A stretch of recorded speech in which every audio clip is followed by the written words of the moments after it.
특별히 이제 이 본문의 장이 많이 이제 문제가 되는 장이죠. 19절, 20절에 보게 되면 이제 노아 얘기가 나오고 갑자기 이제 예수 그리스도께서 이제 지옥에 가 계신 것처럼 지옥에서 영들에게 전파하셨다. 이게 뭔가에 대해서 많은 이제 의문을 가졌죠. 이제 예수 그리스도가 십자가 돌아가신 후에 그다음에 3일 동안 그 어간에 예수 그리스도께서 지옥에 내려가셔가지고 거기 뭐 선포라는 건 프리칭이거든요. 이렇게 설교했다는 얘기인데 지옥인 이게 무슨 말이냐 이에 대해서 얘기가 있었거든요. 어떤 사람들은 그래서 이걸 가지고 이제 어디입니까? 로만 가톨릭에서는 연옥설을 주장을 해서 세컨 찬스를 얘기하죠. 세컨 찬스는 뭐냐면 한 번 구원 받았을 때 받고 난 후에 이제 다시 죽어도 이제 믿지 않고 죽어도 뭐 지옥에 있다 할지라도 예수님의 설교를 듣게 되면 이제 다시 천당으로 올라간다. 그래서 여기 남아 있는 사람들이 계속 기도를 하면 이제 믿지 않고 죽는 사람이라 할지라도 그다음에 계속 하나님 나라로 갈 수 있다. 그런 예전에 중세 시대 때 로만 가톨릭들이 많이 사용했고 오늘날도 로만 가톨릭은 그렇게 주장하기도 하죠. 그래서 이제 한 번 세컨 찬스 그러니까 한 번 구원받는 것에 대한 것을 이제 다시 또 다른 기회가 있는 것처럼 얘기를 하죠. 근데 이제 개신교에서는 그걸 이제 반대하죠. 근데 이건 이제 해석이 중요해요. 해석이 굉장히 중요하고 많은 신학자들이 해석을 이제 여러 가지로 했죠. 그래서 오늘 해석을 정확하게 할 수 있으면 좋을 것 같습니다. 오늘 본문의 내용이 해석이 돼요. 정확하게 해석이 되는데 사람들이 이제 그걸 교리나 자기들의 교회의 유익을 위해서 이제 그걸 해석을 자기들 자의적으로 해석하기 때문에 문제가 되고 그런 사람들이 이제 신학자들이 많아요. 그래서 교회도 많고 그래서 오늘 그 해석을 정확하게 할 수 있으면 좋을 것 같고 그렇게 어렵지 않습니다. 굉장히 쉬운 해석인데 이제 본문을 잘 보면 그게 무슨 내용인지 잘 알 수가 있죠. 본문을 왜곡하지 않고 정확하게 보면 그 뜻을 알 수가 있어요. 그래서 말씀이 중요한 것은 말씀을 끝까지 보는 게 중요해요. 그 뜻을. 그래서 그 내용이 정확하게 알고 지식을 갖고 있어야 이제 좋은 현상이 되죠. 그래서 이제 간단히 이 본문의 주제는 그 내용이라기보다는 어떤 거냐면 예수 그리스도의 십자가 부활이 이제 우리가 믿는다는 것은 예수 그리스도의 십자가와 부활을 믿는 거 아닙니까? 그 부활의 삶이 어떤 삶인지 그거를 이제 분간하는 겁니다. 이제 세상 사람들은 이제 부활의 삶을 어떤 식으로 생각하냐면 이렇게 생각을 해요. 톨스토이의 부활식으로 생각해요. 그러니까 예를 들어서 톨스토이의 부활에 보게 되면은 개과천선한 그 백작이 나오지 않습니까? 아주 타락한 생활을 하다가 갑자기 개과천선해가지고 아주 자기가 버린 어떤 여자에 대해서 다시 또 회개를 하고 쫓아가는 그래서 그걸 가리켜서 톨스토이는 부활로 표현을 했죠. 이제 그런 식으로 많은 사람들이 생각을 해요. 개과천선하는 걸로 부활을 생각해요. 그래서 예수 그리스도의 부활을 생각할 때 어떻게 생각하냐면 이제 보통 사람들, 대부분의 사람들은 그렇게 생각을 해요. 믿지 않는 사람도 물론이지만 교회에서 나오는 사람도 그렇게 교회 나오는 사람도 그렇게 생각하는 경우가 많아요. 이제 내가 잘 믿고 그다음에 아주 새 사람이 되면 되는 거 아니? 새 사람이라는 의미도 다르고 그냥 윤리적으로 깨끗하게 살고 이제부터는 이제 마음을 다잡고 예전과 다르게 살면 되는 거 아니냐? 이걸 부활로 생각을 하죠. 어떤 면에서는 맞아요. 어떤 면에서는 맞는데 원래의 의미는 그런 의미라기보다는 예수 그리스도의 부활의 능력으로 살아야 돼요. 삶이에요, 삶. 삶 자체가 부활의 능력으로 살아가는 거예요. 도대체 그게 뭐냐는 거죠. 그래서 그걸 갖다가 성경에서 뭘로 표현을 하냐면 영이라는 말로 표현을 해요. 영적으로 산다. 영적으로 따라간다. 예수 그리스도와 하나가 된다. 이런 식으로 표현을 해요, 성경은. 그게 실제 있는 일인데 사람들은 그것을 문학적인 표현으로 자꾸 생각을 해요. 실제 있는 일이에요. 예수 그리스도의 영이 내 안에 있는 건데 그걸 문학적으로 자꾸 표현을 한단 말입니다. 어떤 식으로 표현하냐면 내가 어떤 사람을 사랑하면 그 사람의 사랑 내가 그와 함께 있다. 김소월의 시처럼 그렇게 생각을 해요. 그게 아니고 실제적인 프랙티컬한 얘기고 실제 있는 일인데 이제 그 믿음에 대해서 이제 많은 사람들이 그 부활에 대한 삶에 대해서 세상에 말하는 그 윤리적으로 삶으로 얘기하고 그거는 뭐 다른 종교와 다를 바가 하나도 없죠. 뭐 그건 불교도 그렇고 이슬람도 그렇고 그건 윤리적인 소크라테스도 그렇고 다 그런 표현을 갖고 있죠. 예수 그리스도 믿는다는 거 그것과 완전히 다른 거예요. 차원이 다른 얘기인데 그래서 그것을 갖다 성경에서 표현을 할 때는 영적이라고 삶을 표현하는 거예요. 근데 세상 사람들은 영적이란 말을 표현하면 미스틱하고 신비한 걸로 자꾸 생각을 해요. 신비한 게 아니고 믿는 사람들은 실제적인 일이에요. 실제적인 일인데 그것에 대해서 어떻게 믿음으로 그게 가능한 거거든. 믿음이나 어떤 뭐 맹숭맹숭해요. 어떤 느낌이 있는 게 아니에요. 믿음으로 말씀의 믿음으로 가능한 건데 거기에 대해서 이제 많은 사람들이 그 부활의 능력을 잘못 해석했다 그 말입니다. I would like to preach today on verse 19. Jesus preached to people of hell, which is confusing for many theologians. This verse is strongly connected with Jesus' resurrection and how to survive in this world as Christians. First of all, we should conclude that nobody who is good or bad can be exempt from the suffering, even death in this world. So verse 17 says, for it is better to suffer for doing good, if that should be God's will, than for doing evil. 17절 한번 보시죠. 17절 보시게 되면 선을 행함으로 고난받는 것이 하나님의 뜻일진데 악을 행함으로 고난받는 것보다 나으니라. 여기서 이렇게 여러 가지로 이제 표현할 수 있는데 여기서 본문의 주제에 맞게 표현하려면은 여기서 고난에 초점을 맞춰보세요. 고난은 이렇게 해석을 하면 돼요. 고난은 악인이나 선인이나 똑같다는 거예요. 이것을 다른 말로 표현하게 되면 고난은 믿는 사람이나 믿지 않는 사람이나 똑같다는 것을 표현하는 거예요. 똑같아요. 똑같은데 사람들은 착각을 해요. 고난은 믿는 사람들에게 없다고 착각을 해요. 없다고 착각을 하고 그렇게 생각해요. 그렇지 않아요. 믿음이라는 것은 그렇게 표현하지 않아서 악인이나 선인이나 믿는 사람이나 착한 사람이나 고난은 똑같아요. 오히려 세상에서는 악인이 고난이 없는 것 같아요. 악인이 고난이 없는 것 같아요. 선인은 고난이 더 많은 것 같아요. 세상은. 그리고 믿는 사람들은 더 많죠. 더 많은 것 같죠. 고난에서 면제해지지 않아요. 여기서부터 출발을 해야 돼요. 왜 그럼에도 불구하고 왜 내가 믿느냐 거기에 대해서 생각을 해야 돼요. 거기서 생각을 이제 해야 되는 거죠. 그래서 11절에서 부활의 능력이라는 것은 바로 그거를 극복하는 거예요. 내 고난의 문제를 극복하는 거고 고난은 그 어떻게 18절에 보면 그리스도께서 단번에 죄를 위하여 죽으사 그 죽으사는 다른 그 성경 사본에 보면은 그게 고난을 받으사라고 되어 있어요. 고난이 연결이 되어 있어요.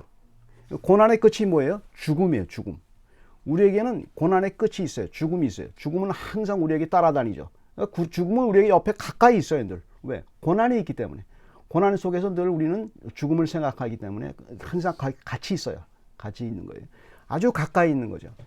믿는 사람이나 믿지 않는 사람 똑같죠. 그런데 이제 그게 믿는 사람이 다른 게 뭔가를 이제 생각했는데 그게 바로 이제 영적이라는 것에 대해서 이제 생각을 이제 해야 되죠. The question is whether people are interested in what salvation is and how to connect Jesus' resurrection with their lives or not. 문제는 이제 어떻게 구원받은 사람, 예수 그리스도를 믿는 사람들이 살아갈 거냐에 대한 문제예요. 말씀대로 어떻게 사는 거, 영적으로 사는 게 뭔가 이제 거기에 대해서 이제 생각을 해야 되죠. 그걸 이제 볼 필요가 있죠. 18절을 보게 되면 이런 표현이죠. 그리스도께서는 또 단번에 죄를 위하여 죽으사 의인으로서 불의한 자를 대신하셨으니 이는 우리를 하나님 앞으로 인도하려 하심이라 육체로는 죽임을 당하시고 영으로는 살리심을 받으셨으니 의외로 이제 말씀을 보게 되면 그러니까 포인트를 잡아야 될 게 바로 이런 부분이에요. 그리스도가 십자가에 달려 죽으시고 그 다음에 죽으신 이유는 물론 여러분이 다 아는 얘기죠. 우리가 죄에서 우리 죄 때문에 십자가에 달려 돌아가신 거죠. 그것을 대신하고 중요한 목표가 뭐예요? 우리를 하나님 앞으로 인도하기 위해서 하나님께 맺어주기 위해서라는 말입니다. 하나님은 몰랐던 사람인데 하나님을 우리 몰랐고 하나님이 싫은 사람이고 어떻게 보면 사람들은 자연인은 하나님을 마음에 두기 싫어해요. 자기에게 이익이 있으면 좋아하고 이익이 없으면 하나님이 아닌 거예요. 근데 우리는 고난을 받아도 하나님께 인도되는 거예요. 하나님께. 그게 포인트예요. 그게 포인트고 인도될 뿐만 아니고 인도되는 것이 이제 나중에는 그 다음에 그래서 그 인도하는 것을 어떻게 표현하냐면 육체로 죽임을 당하시고 그러니까 예수 그리스도의 십자가의 방법으로 그 방법으로 우리를 영으로 살리심을 받으시니, 영으로 산다는 표현을 아까 어떻게 표현했어요? 믿는 사람과 믿는 사람들이 사는 방법을 알려주기 위해서, 그렇게 우리들과 살기 위해서, 믿는 방법을 살도록 하기 위해서 우리들을 그 십자가를 부활로 들어오셨다는 말입니다. 그러니까 이걸 갖다가 이렇게 해석을 해야 되는데 사람들이 그렇게 해석하기 싫죠. 어떻게 신비하게 해석하려고만 자꾸 노력을 한단 말입니다. 그렇게 이제 그 영으로 살리심을 받으셨으니, 여기서 영으로 살리심을 받았으면 원문을 보게 되면 이렇게 표현되어 있어요. 영적인 영역에서 살도록. 그러니까 우리는 영과 육을 갖다 분리하는 이유는, 성경에서 영과 육을 분리하는 이유는 어떤 이중적인 구조로 영은 좋고 육은 나쁘고 이걸 얘기하는 게 아니에요. 그거는 이제 영주주의라고 그래요. 기독교에 이단이 있어요. 그런 게 아니고, 영과 육을 분리하는 것은, 영으로 산다는 것은 그리스도와 함께, 그러니까 간단히 말해서 믿음으로 함께 사는 거예요. 십자가의 방법으로 사는 방법이 영으로 사는 방법이에요. 믿는 사람이 바로 그거예요.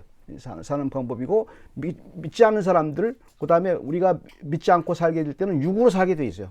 육으로 산다는 것은 그냥 육으로 살고 하나님이 없이 사는 거예요. 쉽게 말해서 하나님 있기 사는 것이 영으로 사는 거고, 하나님 없이 사는 것이 이제 육으로 사는 건데, 하나님이 있이 사는 방법을 사람들은 몰라요. 모르니까 하나님께서 그 방법을 우리에게 이제 우리를 하나님 앞으로 살게, 그 영으로 살 수 있도록 하나님 앞에 인도하셨다 말입니다. 예수 그리스도가 그렇게 인도하죠. 예수 그리스도 물론 하나님이시죠. 그렇게 이제 표현을 이제 성경에서 얘기하는 거죠. Verse 18 can be interpreted as Jesus willingly suffering physical harm. In this world, living in the Spirit means knowing the resurrection that leads to salvation. Verse 18 can be interpreted as Jesus willingly suffering physical harm, even death, for the sake of eternal spiritual gain, that he might bring us to God, so we should not be surprised to find ourselves following in his steps. We follow Jesus' resurrection as well. 이거 18절에 보게 되면 영으로 살게 하기 위해서 영으로 사는 샘플을 보인 게 누구예요? 영적으로 사는 게 예수 그리스도. 영적으로 사는 것은 바로 이렇게 부활을 말하는 거예요. 부활을 말하는 거예요. 영적으로 산다는 것을 증명하는 것이 예수 그리스도의 부활 아니에요.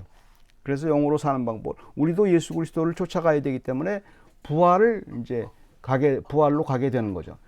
그런 얘기를 갖다가 이제 성경에서는 이렇게 예수 그리스도는 이제 말씀을 이제 하는 거죠.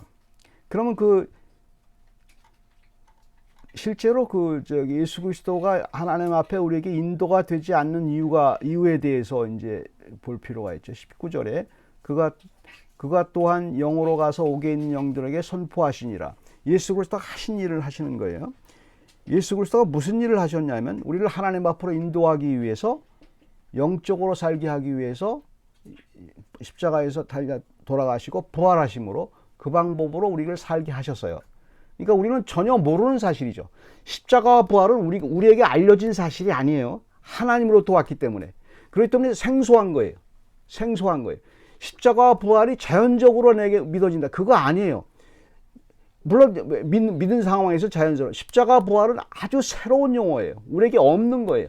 하나님이 주신 방법이기 때문에. 십자가와 부활의, 예수 그리스도의 부활의 방법으로 우리가 하나님께 붙도록, 하나님께 살게 하도록 만드셨는데, 그게 그리스도의 한 방법이고, 그 다음에 그 증명으로 구약을 얘기하는 거예요. 구약으로 뭘 얘기하는 거냐면 예수 그리스도가 구약 시대 때도 그렇게 했다는 걸 얘기하는 거예요. 그러니까 이걸 성경이 전체 내용을 알아야 되죠. 예수 그리스도는 하나님이세요. 이거 커다란 하나님의 세계를 얘기하는 거예요. 하나님이시기 때문에 그 하나님이 예수 그리스도께서 역사의 한가운데 오신 거예요. 우리의 역사, 우리 시간 안으로 오신 거고, 지금은 시간 바깥에 계신 거예요. 영혼 속에. 시간 바깥에 있다는 얘기는 언제 어디서나 하나님은 아담으로부터 우리 후손까지 한눈에 보고 계신 거예요. 왜? 거기 시간은 하나님이 창조하신 거예요. 창조하신 거예요. 창조하신 거예요. 이따가 줄게. 창조하신 거예요.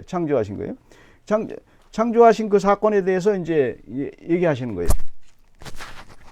그래서 이제 그 시간을 창조하셨기 때문에 그 시간 속에서, 시간 바깥에서 그것이 forever예요. 그게 영원이에요. 영원에서 지금 우리 보고 계시고, 아담도 보고 계시죠.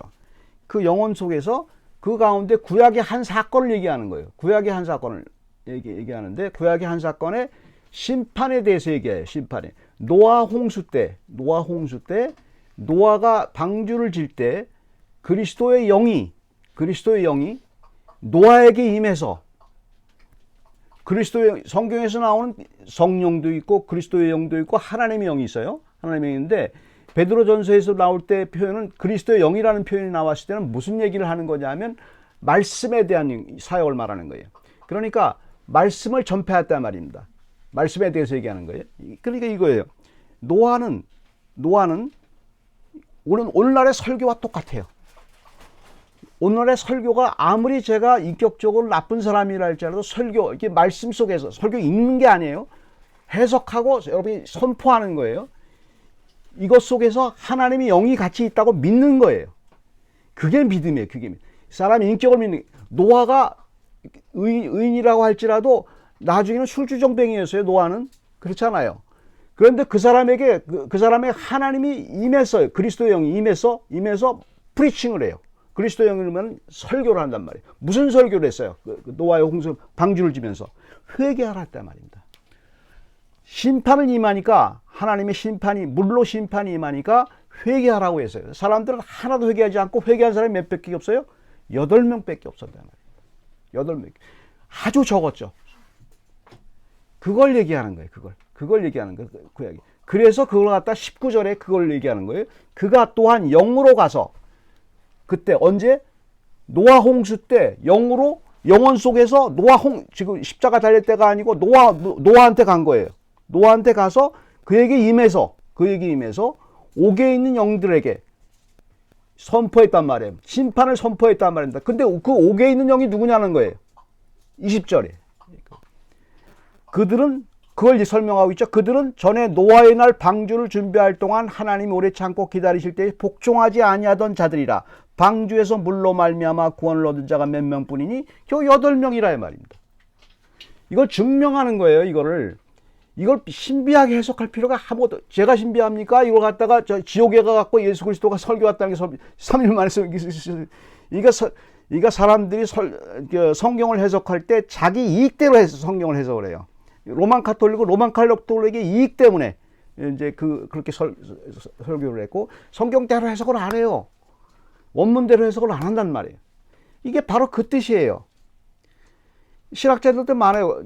제가 많은 조사를 했어요. 근데 오직 한 사람, 그루덴 웨납이라는 사람, 제가 갖고 있는 책 속에 그 사람만 그걸 주장을 해요. 정확하게 이 말이 맞다고 얘기한단 말이에요. 근데 사람들은 그걸 엉뚱하게 차라리 모르겠다고 말하면 괜찮은데 모르겠다는 말도 안 해요. 그냥 자기 교회의 이익을 위해서 자꾸 얘기한단 말이에요. 여기서 포인트는 그거예요. 하나님은 설교를 하시는 거예요. 설교를 하시는데 말씀을 읽는 게 설교가 아니에요.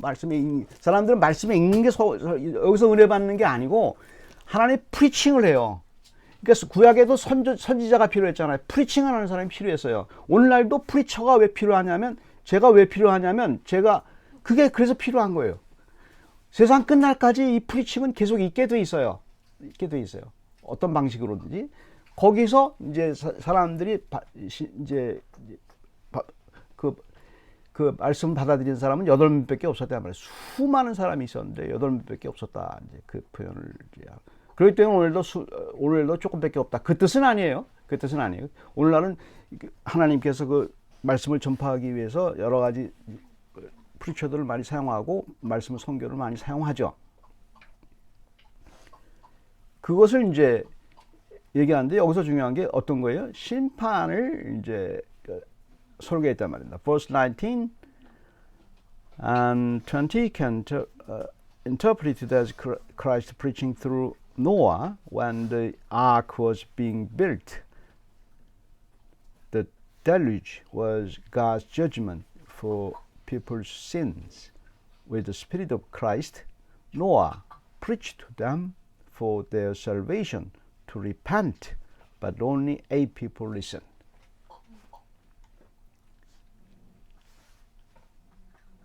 그래서 21절. 그러면 이제 하나님이 예수 그리스도를 통해서 그 심판과 구원을 설교한 게 왜 이제 이해가 좀 되지 않습니까? 예수 그리스도가 우리의 심판을 대신해서 심판을 받은 거예요. 그러니까 복음이 바로 그거란 말입니다. 복음이 그 당시에는 대신할 사람이 없었어요. 대신할 곳이라는 딱 하나 있어요. 방주가 있었어요. 방주가 있어서 그 심판을 피하는 방법은 방주에 들어가는 방법밖에 없어요. 지금은 심판을 피하는 방법이 뭐예요? 그거를 예비했단 말이에요. 예수 그리스도가 우리 죄를 대신해서 십자가에 달려 돌아가심으로 죄 때문에 그런 거 아닙니까? 다 돌아가심으로 이미 우리 죄가 용서를 받았어요. 그러니까 믿는 수밖에 없어요. 그걸 방주를 믿어야 되는 거예요. 그리스도가 방주라는 말이 그거예요.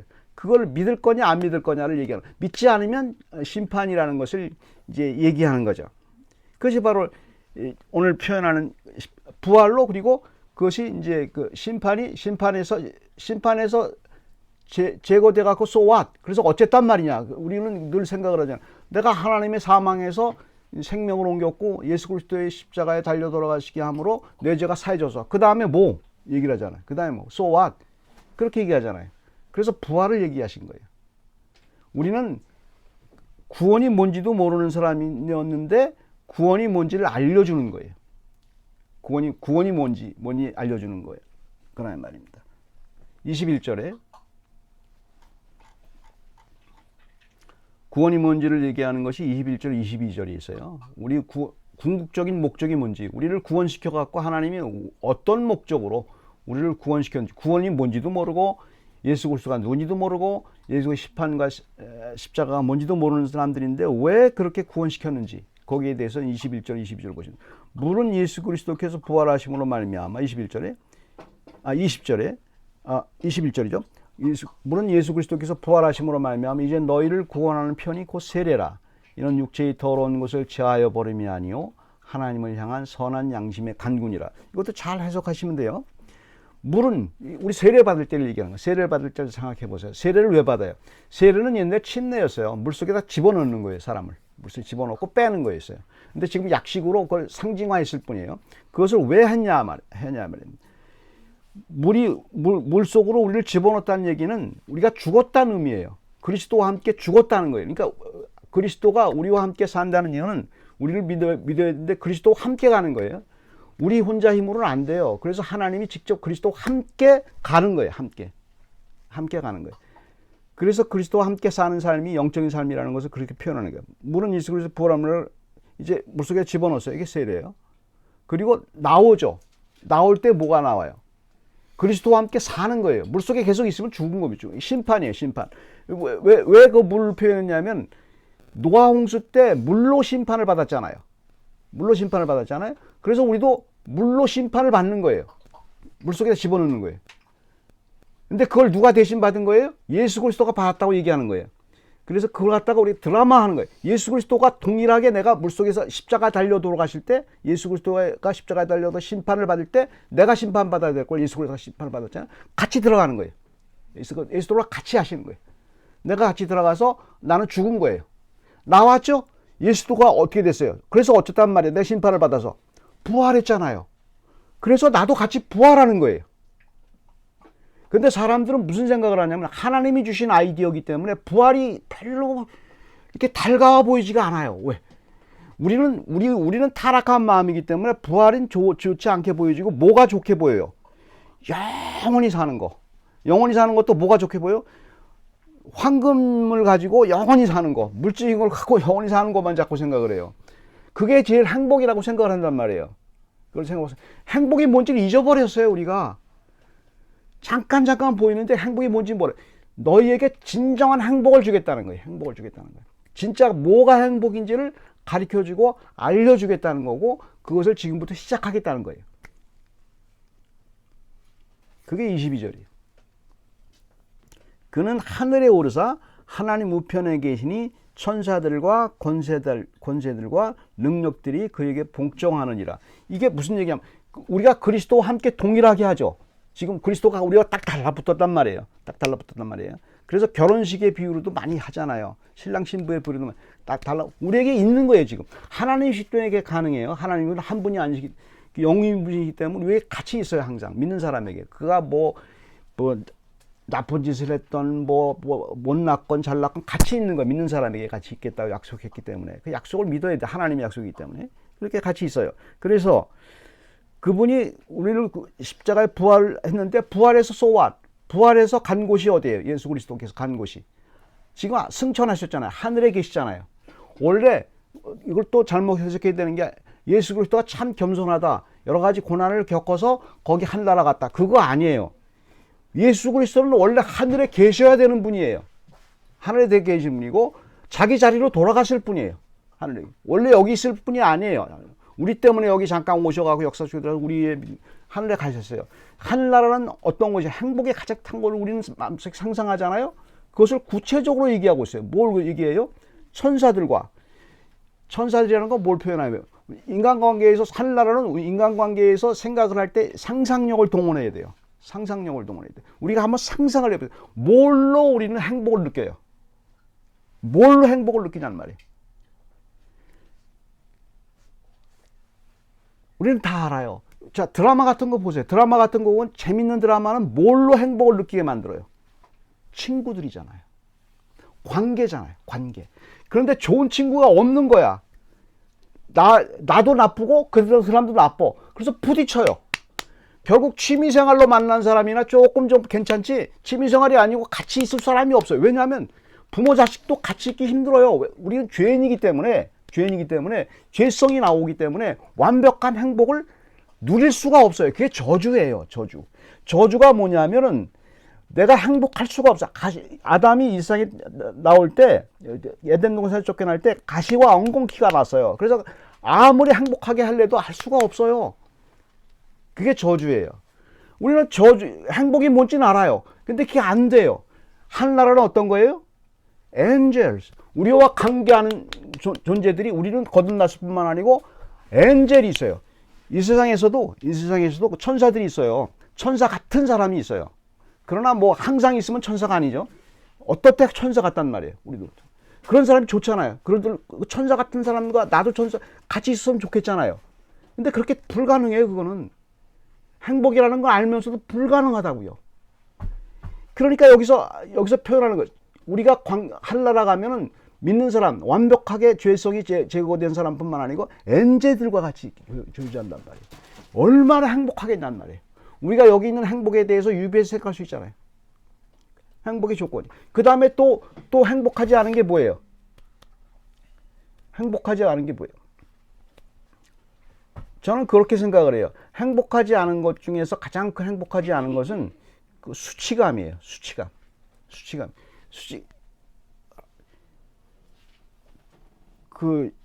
예전에 이병헌의 영화에 보게 되면은 왜 나를 갖다 죽이려고 했냐고 물어보니까 뭐라 그래요? 너는 나한테 수치감을 줬어 그러잖아요. 굉장한 고통이에요. 수치감은 굉장히. 이거 죽을 때까지 가는. 나이 들어갈수록 가장 고통스러운 게 수치감이에요. 왜냐하면 어렸을 때는 수치감이 적어요. 왜냐하면 기억이 수치감은 기억 속에서 나와요. 기억이 없기 때문에. 나이 들어가면은 그 수치감이 쌓여 있고 없어지지가 않아요. 고통이에요. 고통. 수치감이 없잖아요. 여기서 표현하는 게 권세라는 건 그것 봐요. 권세라는 거. 오토리티라는 건 바로 수치감의 반대말이에요. 오토리티라는 거. 그러니까 오토리티가 가장 비슷한 우리나라 현재의 말로 표현하게 되면 심적인 말로 표현하면 뭘로 표현할 수 있을까요? 셀프-에스팀. 뭐예요? 셀프-에스팀이 한국말 자존감이에요. 자존감이라. 그러니까 오토리티라는 거. 근데 세상에서 오토리티가 파괴가 됐어요. 그래서 오토리티가 있으면 무슨 현상이 일어나면 푸틴 같은 사람밖에 안 돼. 그건 자존감이 아니고 왜곡된 자존감이에요. 그러니까 푸틴은 그게 그렇게 해야만 행복하다고 생각하는 거예요. 그게 세상에 우리도 마찬가지예요. 우리도 그렇게 되면 그렇게 돼요. 우리도 타락한 사람이기 때문에. 근데 그걸 완벽한 자존감, 그 다음에 수치감이 완전히 사라진 십자가에서 달려 돌아가시고 죄가 모두 없어서 사라졌기 때문에 내 수치감이 다 사라졌어요. 그렇잖아요. 그런 상황을 얼마나 행복하겠냐고요. 사람이 불행을 다 제거해버렸는데 그게 바로 천국이고 그게 바로 부활이에요. 그걸 지금부터 당겨서 조금이라도 맛을 보고 살아갈 수 있는 것이 바로 진짜의 삶이에요. 거기 가서 사는 게 아니고 이미 우리는 그것을 가졌기 때문에 그것을 프랙티스 할 수 있는 거예요. 여기서 프랙티스 하는 거예요. 그것이 바로 천국이에요. 왜 그 천국을 하나님이 제시하는데 왜 그걸 마다할 사람이 누가 있냔 말이에요. 그 다음에 권세들. 우리가 가장 행복할 때가 언제예요? 권세예요, 권세. 권세를 마음대로 사용할 때예요. 내 마음대로 사용할 때. 근데 세상에서는 내 마음대로 사용할 수가 없어요. 내 마음대로 사용하면 다치는 사람이 있단 말이에요. 그리고 자기가 피해를 보는 사람이 있단 말이에요. 그것 때문에 불쾌하단 말이에요. 내가 아무리 왕이 된다 할지라도 불쾌한 건 바로 그거 아니에요. 반역자가 일어나고 힘들잖아요. 그런데 하늘나라에서는 왕 같은 제사장이에요. 그러니 이게 뭐 완벽한 통치를 하는데 그 통치가 아주 이 세상처럼 그렇게 포악한 게 아니고 완벽한 그 감각을 갖는 통치예요. 그것을 커다랗게 우주를 설명하신 하나님께서, 우주를 우리가 알아요? 우주의 커다란 넓은 걸 모르잖아요. 어마어마한 우주의 내기를 우리에게 툭 던져준 거예요. 그러니까 우리는 그걸 믿음으로 받아주면 돼요. 그게 하나님의 그 능력이고 그 말씀이죠. 그래서 예수 그리스도 십자가 부활로 이제 우리들을 그쪽으로 이제 부르신 거죠. 그래서 십자가 부활은 말씀을 통해서 우리의 삶의 끝이고 우리가 목표하는 것이죠. 부활은. 그리고 이 세상에 살 수 있는, 시작할 수 있는 세상의 삶이 크리스찬과 영적으로 사는 귀한 방법이죠. 영적으로 산다는 것은 여기서 표현하듯이 십자가 부활로 살아가는 거예요. 이미 나는 십자가에서 모든 수치감과 모든 불행이 다 못 박았어요. 우리의 불행이 사라진 거예요. 지금 있는 불행은 뭐예요? 불행이라고 생각은 그림자예요. 가짜예요. 근데 세상 사람들은 지금 있는 불행을 진짜로 생각을 해요. 이거 가짜예요. 부활로 그렇다 잊어버리라는 얘기가 아니에요. 우리는 부활에 참석한 사람들이에요. 완벽한 행복 쪽으로 하는 쪽이에요. 지금 상황에서 믿는다는 삶은 바로 그것을 의미하는 거예요.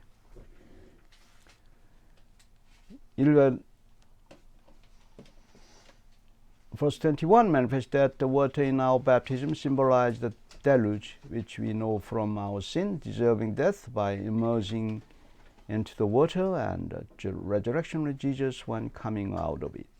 A Christian's life is nothing but following Jesus' steps into heaven and the spiritual realms with angels, authorities, and powers having been subject to Jesus and us. And this spiritual realm is practiced in our life of this world. 우리는 부족해요. 그래서 부활을 계속 프랙티스해야 돼요. 계속 자기를 부정한다는 것이 바로 그거예요.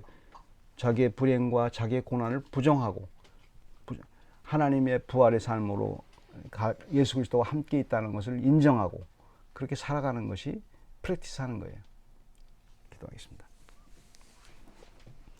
사랑의 하나님, 주께서 십자가와 부활로 우리를 구원시키신 이런 우주적인 사건에 이렇게 말씀에 있고 저희의 모든 죄가 사하여졌고 저희의 수치감, 저희의 자존감, 수치감은 이미 십자가에 달려 예수 그리스도와 함께 달려 사라졌고 우리의 정과 욕심이 다 사라진 것처럼 십자가에 달려 들어갔고 우리의 자존감을 회복하기 위해서 우리와 함께 부활하시고 그것을 목표로 하늘나라의 삶을 이 세상에서 이미 추구하도록 해주신 그리스도의 영광에 참여하게 하신 것을 감사드립니다. 모든 말씀 예수 그리스도의 이름으로 기도드립니다.